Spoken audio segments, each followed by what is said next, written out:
ჩვენი რუბრიკის მეორე სტუმარი, თავისუფალ ბიზნესთა ასოციაციის კიდევ ერთი დამფუძნებელი ნოდარ სილბევაძე. ნოდარ, მოგესალმები, მეხარია რომ აი ამდენი ხნის შემდეგ ისევ შევხვდით ერთმანეთს და ახლა ცოტა სხვა ამპლუაში ხარ წარმოდგენილი. ჩვენ პატასთან ერთად ვისაუბრეთ დღეს იმ წერილზე, რომელიც წერილი თქვენ ფინანსთა სამინისტროში შეიტანეთ. მოდი, სანამ ისევ უფრო ღრმად ჩაურღმავდებით ამ საკითხს, ერთ-ერთ ფრაზაში შენ თქვი, რომ ბიზნესის თავისი აზრის დაფიქსირების ეშინიაო.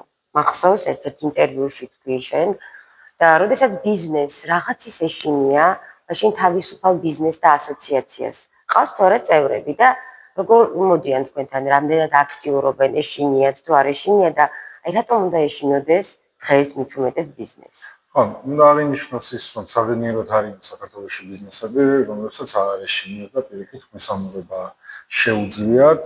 ჩვენ ასოციაციაში უბრალოდ კომპანია გაერთიანდა და უკვე ყალიბდები და ჩამოყალიბდი ძლიერ ძალად, რომელსაც სიტყვა ეთქმის საზოგადოებაში, იმიტომ რომ ჩვენ უკან არის რამდენიმე მილიონიანი კაპიტალიზაციის მქონე კომპანიები, ათეულობით მილიონიანი კაპიტალიზაციის ორგანიზაციები გაერთიანებული, რაც იმას ნიშნავს, რომ სწორედ ისინი არიან ბიუჯეტში ერთ-ერთი მთავარი შემტანელი, რომელსაც მათ უნდა ქონდეთ სიტყვის და გამოხატვის უფლება და აფიქსირონ ნებისმიერი პოზიცია, რა მოსწონთ ქვეყანაში, რა არ მოსწონთ ქვეყანაში და ასე შემდეგ.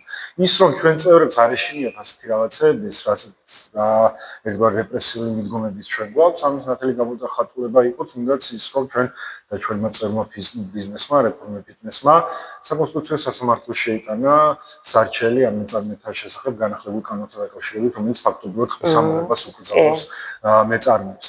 გასაგებია რომ არიან ისეთი კომპანიები დიახ, რომლებსაც მაინც აქვს ერთგვარი შიში, ხმამაღლა ამოღების ზოგი პირდაპირ ამბობს ამას, თუმცა ჩვენ რასაც ვაკეთებ პროაქტიულად არის ის, რომ აი ესეთი ბიზნესები როგორც ჩვენთან არის, აი ესეთი ბიზნესები მაქსიმალურად მეტი მოვიძიოთ, იმიტომ რომ ჩვენ ერთგვარ სლოგანებით ვარ, რომ ერთად ვართ, უფრო მეტად ძლიერები ვართ და უფრო მეტი კარგი საქმის ხო, რა თქმა უნდა, როდესაც ერთი დაამსხვრევს ამ ჩარჩოს, მეორესთვის ეს სტიმული იქნება. კი, აუცილებელიც არის. არ უნდა დაგვაუწყდეს ერთი რაღაცა რომ თუ ჩვენ ბიზნეს რეპრესიებში გავატარებთ, საბოლოო ჯამში ვერ მივიდეთ კარგ შედეგს, ყველა გავზარავდებით ამით. და გარდა ამისა, მე ხშირად მიხვავს და განმეორდები, რომ აი არიან ბიზნესებიც, რომლებსაც აი განცდა როგორი აქვს ისეთი, რომ მე არაფერი არ შემხები ამ ეტაპზე და შესაბამისად ჩემი ყურადღება აქეთკენ არ არის, რომ რაცა თვალში ვინმეს მოხდა. უბრალოდ ერთ რამეს ვერ ხვდებიან ეს ბიზნესები, ესეთი კატეგორია, ვისაც აქვს, რომ საბოლოო ჯამში სისტემა, რომელიც ასეთ რეპრესიულ მიდგომებს იყენებს, ყველასთან მიდის რაღაც ფორმით, უბრალოდ გვიანი არ იყოს მერის. ამისად სანამ დროა ჯობს რომ იყოს ერთი ძლიერი ორგანიზმი, რომელსაც შეუძლიათ თამამად ხმამაღლა ილაპარაკოს ყველა იმ პრობლემაზე, რაც და არ მოერიდოს იმ განცხადებებს, რაც უკავშირდება აი პოლიტიკის დონეზე ნეგატიურ გავლენას ბიზნესზე. ბატონო, სამწუხაროდ მარტო ბიზნესი არა, მოქალაქეებშიც არის ეს ძალიან ცუდი ნეგატიური სენია. გონიათ რომ მას არასოდეს არავინ არ შეეხება და არაფერი არ დააზარალებს, მაგრამ სამწუხაროდ ხანდახან ისე ხდება ხოლმე, რომ თუნდაც კანონმა შეიძლება დააზარალოს, კანონმა, რომელიც არ იცის, ან რეფორმამ, რომელიც არ იცის. აი რამდენი წელი გავიდა, ჩვენთან არაერთხელ ვიყავი ხოლმე სტუმრად, როგორც ეკონომისტი და აი დღესაც კიდევ იმ კითხვამდე მივდივართ, აი რეალურად რა ჭირს დღეს საქართველოში ეკონომიკას? ის რაც აქამდე სჭირდა პრინციპში არაფერი განსხვავებული, სამწუხაროდ სურათი არ იცვლება, პოლიტიკის დონეზე გულისხმობ ამ პერიოდის განმავლობაში პრინციპში არ გვინახავს ეკონომიკური პოლიტიკა, რასაც დავარქმევით, რომ აგრეთვე მთავრობამ რაღაცა ისეთი გადაწყვეტილება მიიღო, რომელმა გადაწყვეტილებამ შემდგომში მოქმედა მაგალითად ეკონომიკის ზრდაზე. დღეს კვლავ გვაქვს სურათი, როდესაც არის ინფლაცია, ფასების საერთო დონის სწრაფი ზრდა, აქ არ გულისხმობ შეიძლება რაღაცა რამდენიმე თვიან პერიოდში კი ბატონო შეიმცირდეს, მაგრამ ზოგად ჭრილში კვლავ სულსაძე გაძვირებული ფასები. დღეს გვაქვს ტენდენცია, როდესაც დასაქმების მაჩვენებელი კვლავ საკმაოდ არადამაკმაყოფილებელი ნიშნულზეა, გვაქვს ეკონომიკური ზრდა, რომელიც ასევე არ არის ისეთი, როგორიც უნდა იყოს ჩვენაირი განვითარებადი ქვეყნისთვის. სისტემა არ იცვლება, სისტემა სამწუხაროდ იგივე დარჩა, სისტემა სადაც არ არსებობს ეკონომიკური პოლიტიკა, კონკრეტული გადაწყვეტილება, რომელსაც შეიძლება რაღაცა გავლენა ჰქონდეს მერე ეკონომიკურ დაზე. აი ვთქვათ, რომ აი ხალხო ესო გავაკეთეთ, მაგალითად და ეს პრივატიზაცია მოვაკეთეთ, ეკონომიკა გაიზარდა. რა რაღაც გადასახადი შევამცირეთ და ამან ეკონომიკა დაბუჭდა. ესეთი რაღაცა არ შეგვხედრია და პრინციპში სამწუხაროდ არც მაქვს იმედი ამ პერიოდში იქამდე სანამ არ მოგვისმენ. იმიტომ რომ ეკონომიკურ პოლიტიკაზე საუბარი როგორც ასეთი ძირითადად რით შემოიფარგლება, ხო? რაღაც სუბსიდირება, ან მაგალითად რაღაცა აგროკრედიტის გაუქმება, რაღაც პესტიციდების რეგულირება. ხო, თუმცა რაღაცა შემთხვევაში ეს სუბსიდირება წყალში ჩასყმულია, იგივე აი ქართული სუფრის ხუნძნის მაგალითი რო ავიღოთ, რამხელა თანხა კი, უბრალოდ მთელი ამბავი თეთრი ის არის, რომ მეტი გადაწყვეტილება არ არის, ან არიციან, ან არ უნდათ რომ გააკეთონ. იმიტომ რომ რასაც ახლა უყურებთ ესე ტიპის პოლიტიკა, რასაც თავაზობენ, ეგ არის ყველაზე პრიმიტიული რამ, როდესაც შესაბამისი განათლება არ გაქვს ეკონომიკური პოლიტიკის მიმართულებით, აი რა გააკეთო და მოდი აი უცებ რაღაცა სუბსიდირება გავაკეთო, რაც არ მუშაობს და დავინახეთ ღვინის შემთხვევაში, რაც აღნიშნე, დავინახეთ თხილის შემთხვევაში, იქ ციტრუსი და უამრავ რაღაც სულელეს ვაკეთებთ ხოლმე. ამიტომ ამით თუ შემოვიფარგლებით, კი წლების მერეც თუ შევხვდებით, იგივეს გეტყვი, რომ არაფერი არ შეცვლა. თქვენ როგორც თავისუფალ ბიზნესთა ასოციაცია, როგორ ფიქრობთ? დღეს ქვეყანაში არსებული მცირე ბიზნესი, აი იგივე სამკერვალო სახელოსნოები, ატელიეები, სხვადასხვა პატარა მცირე და საშუალო ბიზნესები. რა შეუძლია გააკეთოს მთავრობამ მათთვის? აი პირდაპირ შეგეკითხები, დავუშვათ თუ სასკოლო ფორმები შეიკერებოდა საქართველოში, იქნებოდა თუ არა ეს ამ მცირე მეწარმეებისთვის ცოტა მაინც შვება, იმიტომ რომ ძალიან ბევრი სამკერვალო დღეს იხურება და სულს ყაფავს და კიდევ აქვე მაინტერესებს პრემიერის განცხადება მოისმინე ალბათ ხო პენსიონერთა რიცხვი იმატებს და პენსიის რაოდენობა ვერ მოიმატებსო. აი ძალიან მაინტერესებს რატომ ვერ უნდა მოიმატოს პენსიამ იმ ფონზე, როდესაც საჯარო მოხელეების, იგივე პარლამენტარების ხელფასები და პრემიები იზრდება და საკმაოდ დიდი თანხებით იზრდება. ხო, ну რასაკვირველია პირველ კითხვას რომ დაუბრუნდეთ, ზოგადად მე არ ვეთანხმები ხოლმე, მაგრამ არის ესეთი აპრობირებული მეთოდი, სამთავრობო ინტერვენცია ფისკალურ პოლიტიკას უწოდებენ, როდესაც მთავრობა შიდა ბიზნესს ასტიმულირებს მოთხოვნის კუთხით და ერთ-ერთი შეიძლება ეს ყოფილიყო არის, ხამან სავარაუდოდ შეიძლება ფასტასხვაობა იყო, რომ იქ უფრო იაფიჯდებოდა ვიდრე აქ და ამით მიერ გადაწყვეტილება, მაგრამ არის სხვა რაღაცები, რითიც შეგვიძლია რომ ხელი შევუწყოთ, მინიმუმით რომ ხელი არ შეუშალოთ, ეგ ერთი და მეორე იგივე საგადასახადო ნაწილში, საერთოდ თქვენ აღნიშნეთ სახელოსნო სამკერვალო. ისე არის ფასები ზოგადად ინფლაცია გაზრდილი რაც 2005 წლიდან მოყოლებული დღემდე, რომ აი ამ სამკერვალოებსაც უცებ შეუძლიათ გადალახონ 100,000 ლარიანი ბრუნვა. ერთი წლის განმავლობაში, მაინც ძალიან მარტივად ხდება, ელემენტარულად, ვიღაცამ სახაჭაპური გააკეთოს, მარტო ხაჭაპური გაიდოს, ერთ წელში ის მიაღწევს 100,000 ლარიან ბრუნვას, იმდენად უკვე დაბალი მაჩვენებელია და ბუნებრივია, ეს საგადასახადო წნეხი იმდენად მაღალია მათთვის, აი წარმოიდგინეთ, მე დღეების გადამხდები რო ხდები, რა ხდება? მე ხდება ის, რომ შენ დამატებითი ბუღალტრული ფინანსების ადმინისტრირება გევალება, შენ არ გაქვს ამის კომპეტენცია. თან 18%-ია. ხო. თან 18% გიწევს რა, გიწევს ის რომ დაიქირავ ბუღალტერი, ის საშუალება არ აქვს. მე ვცდილობ რაღაც ხილობილობით შენით გააკეთო, ვერ გამოგდის. რაღაცას არასწორად გააკეთებ, შემოსავლების სამსახური გაჯარიმებს. და წნეხში მარწუხები მაქსიმალურად გიჭერს ამ დროს. კიდევ ერთი მიმართულება იგივე რაც ახსენეთ 18%-ია, ანუ 18% შენ თვითონ შენ ხარჯად ხო არ ჩათვლი, შენ გიწევს დღგ-ს მთელი არსი ის არის, რომ შენ არ იხდი როგორც ბიზნესი დღგ-ს რეალურად. დღგ-ს იხდი საზოგადოება. რესტორანში რო შედიხარ, არის ფასი დღგ-ს ჩათვლით და არის პირობითად, ხო? რო შედიხარ და კიდევ ყველგან მასია. კი, რო შედიხარ და კიდევ პურს იხდი შენ დღგ-ს და არა ბიზნესს. ნუ ბიზნესი ახლა ადმინისტრირების კუთხით გადარიცხოს, მაგრამ შენ აძლევ ბიზნესს და ის მერე რიცხავს. ანუ იმის მინდა რომ ამ პატარა ბიზნესებსაც უწევთ მერე გაზრდება ფასების. ხო. ფასები რო გიზრდება, არა კონკურენტი უნარიანი ხდები ბაზარზე და სხვა კონკურენტები განაცვლება. ჩინეთი რო ახსენეთ, ხა ჩინეთი ფასით გიწევს ხო კონკურენციას. ანუ შენ თუ აქიდე გადასახადები გაწვევთ ეს ბიზნესი საერთაშორისო დონეზე კონკურენცია როგორ უნდა გაუწიოს სხვა ბიზნესებს, ხო? მოკლედ აი სხვა ასპექტია. ნუ მეორე კითხვას რაც შეეხება სავსებით ანუ ინდექსაცია რო დაიწყო პენსიების ინდექსაცია რო განმარტო ჩვენს მსმენელს არის ის რომ როდესაც წლის განმავლობაში ფასები იმატებს იმის შესაბამისად იმატებს პენსიაც რომ დარჩეს იგივე მსყიდველობითი უნარი პენსიონერს ანუ ეს რო დაიწყეს მე მაშინ ვიცოდი რომ აქამდე მივიდოდით იმიტომ რომ ჩვენ როგორც გითხარით თუ არ განვითარებადი ქვეყანა განვითარებადი ქვეყანა ნიშნავს იმას რომ ეკონომიკა არასაკმარისი ტემპით იზრდება არასაკმარისი ეკონომიკური ზრდა ნიშნავს იმას რომ ბიუჯეტში შემოსავლები და შემოსულობები არასაკმარისად შემოდის. შესაბამისად, არ გექნება ასეთი ტემპით იმის შესაძლებლობა პენსია მუდმივად მზარდო და მზარდო. შენ რო იყო ძლიერი ეკონომიკა, ეს პენსია კი არა სამჯერ მეტი პენსიაც გექნებოდა ბიუჯეტი იმის საშუალებას მოგცემდა.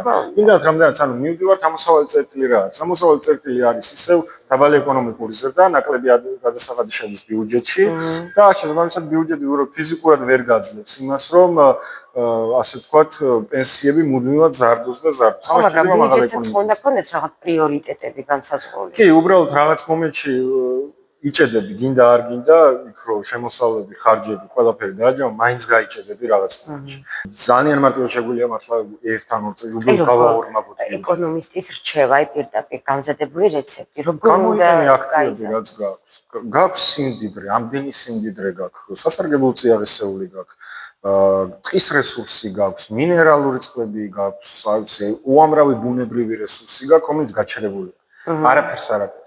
გაქვს უამრავი შენობა ნაგებობები. აქეთ მაგალითად რაც თბილისიდან ბათუმამდე წახვიდე და იქ გაიარო რეგიონები, ყველგან აი ძალიან კარგ ლოკაციებზე თან არის ჩამონგრეული შენობები, სადაც რა ვიცი, საქონელი ბეტონზე ამოსულ ბალახჭას. არის სხვა ტიპის რესურსები, სასოფლო-სამეურნეო მიწები, რო ამოთხრა სასოფლო-სამეურნეობა და სინამდვილეში მარტო თბილისში გვაქვს და აჭარა ბათუმში და ჩაგნარს მე აქ ეს მიწები. ხო, ან თბილისში და ბათუმში გვაქვს ისეთ სიტუაცია შედარებით მცხეთაშიც, როცა უფრო მეტი კერძოა ვიდრე სახელმწიფო, მაგრამ ცოტა ისეთ რეგიონებში რო წავიდეთ, გურია ავიღოთ, სამეგრელოზე მოსვანეთი, სასოფლო-სამეურნეო მიწების უფრო დიდი წილი სახელმწიფოს აქვს ვიდრე კერძო სექტორს და ამდენი რესურსი რო გაქვს მიენცი ადამიანებს და გამდიდრდებიან ისინი, ისწავლიან, არ არის პრობლემა. აი მე რო არაფერი არ მქონდეს ახლა და ვიღაცამ ბინა მომცეს ვაკეში მე უკვე მდიდარი ვარ რეალურად, იმიტომ რომ მე ვფლობ რაღაცა, პირობითად $300,000 აქტივს. რომელსაც ან გავყიდე, ან გავაქირავებ, ან ავაგირავებ, ასე წავიდე. რაღაცას მოიფიქრე. ყველაფერს გავაკეთებ. ამიტომ ეს რესურსი უნდა მისცე, ანუ აი ეს არის მზა პროდუქტი. ამას მე ბევრი სიკეთე მოყვება იქ მე აი ეს რესურსები რო ჩაებმევა უკვე კაპიტალის ბაზარი გაცოცხლდება, ბიზნესისთვის იაფი ალტერნატივა გაჩნდება, ფულის მოზიდვის, ვიდრე ბანკიდან იღებს, უფრო მეტად განვითარდება, უფრო მეტს დაინვესტირებს ნახას, აი ჯაჭურად მიდის ეს ყველაფერი რა. უბრალოდ აქ როგორც ყოველთვის რაღაც უკუღმა გვესმის ყველაფერი და ყური სად არისო და ესე რო აკეთებ იგივე გამოდის რა, რომ აი ეკონომიკა უნდა გავწოდო და რა გავაკეთებ. მოდი რაღაცა დავასუბსიდიროთ, მოდი ხელი შეუწყო და ჩვენ ავაშენებინოთ ვიღაცას რაღაცა, მოდი ვიღაცა შემოვიყო და აი თავარი რაც არის გრძელვადიანი სტაბილური ეკონომიკური ზრდისთვის, იმას კაციშვილი მოკლედ ყურადღებას არ აქცევს. კი, აბსოლუტურად გეთანხმები, ძალიან ბევრი მიწაც არის, მიტოვებული შენობებია, ტბებია, ისეთი სადაც ადამიანები მართლა მოიფიქრებენ მით უმეტეს საქართველოს მოქალაქეებს ეს არ გაუჭირდება კრეატივი ნამდვილად არ გვაკლია არავის. და მოდი ბოლოს იმ თქვენს ინიციატივაზე რამდენად წაადგება ეს თქვენი დღეს ფინანსთა სამინისტროში შეტანილი ინიციატივა მცირე და საშუალო ბიზნესს. ეს ინიციატივა არაფრით პირიქით ძალიან დიდ სარგებელს მოიტანს საბოლოო ჯამში არა მხოლოდ მცირე ბიზნესისთვის, მთლიან ქვეყნისთვის და მინდა რომ ეს ავხსნათ. წარმოგიდგენთ ესეთი რაღაცა მე უკვე ვახსენე რომ მცირე ბიზნესისთვის ეს არის სერიოზული წნეხი. ეს გვარი 100,000-დან 300,000-მდე რო გაიზარდოს და ანუ განა რამე ისეთ განსხვავებულს ვიტყოთ რაც შეუძლებელია, ანუ ბუნებრივ რაღაცას ვიტყოთ, იმიტომ რომ თუ იმ ფასები გაიზარდა ბოლო 20 წლის განმავლობაში 3-ჯერ თუ ეკონომიკა გაგეზარდა 3-ჯერ, თუ 2005 წელს არსებული 100,000 ლარი დღევანდელი 300,000 ლარი, ან დაახლოებით ინდექსაციას რომ მივერთო, მაშინ 100,000 რა მწყიდულობითი უნარის ჰქონდა 2005 წელს. დღეს იგივე მწყიდულობითი უნარისთვის გჭირდება 300,000 ლარი. ანუ ამას რო გავუქრებოდი, მაშინ დელ 100,000 ლარს. ასე რომ არაფერს ისეთ განსაკუთრებულს რაღაც ნოუ-ჰაუს არ ვიგოთ, ძალიან ჩვეულებრივად ეს ეროვნული გამოცდილებაც არის, რომ რაღაც პერიოდში ხდება გადახედვა და ზღურის აწევა.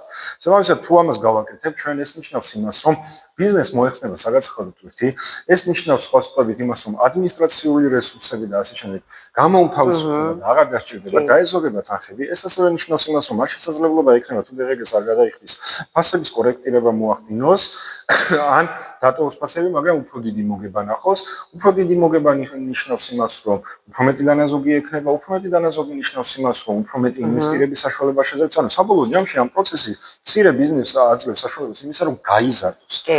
და როდესაც ის გაიზრდება და 300,000 ლარიან ზღვარსაც გადასდება, ანუ შეიძლება უკვე რომ მსხვილი ბიზნესი მომრავლდა ქვეყანაში, ანუ საშუალო ბიზნესის კიდევ უფრო გაზრდა. ხო, და მაგას ვამბობ, ანუ ამ ბიზნესებს გადიდების საშუალებას აძლევ.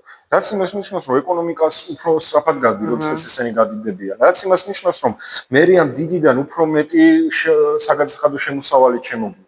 და შენთვისაც კარგია გრძელვადიან პერიოდში, როგორც ბიუჯეტისთვის. აი, ახლა ამ რეალობაში 100,000 და 300,000 ლარამდე ავიდეთ, ბიუჯეტს ბევრი თანხა არ დააკლდება, იმიტომ რომ ისედაც ამ მცირე ბიზნესების წილი ბიუჯეტის შემოსავალში მაინც პატარაა. ეხლა სადა ბანკების შემოსავალი ისა გადაწყვეტილი გადასახადები და რაღაც ჰორეკა სექტორის და ასე შემდეგ და სადაი პატარა წვრილი ბიზნესი ხო? ანუ ბიუჯეტს ბევრი არაფერი არ დააკლდება, ოპტიმიზაცია აქ შესაძლებელი იქნება. ამის დათვლა დეტალურად შეიძლება.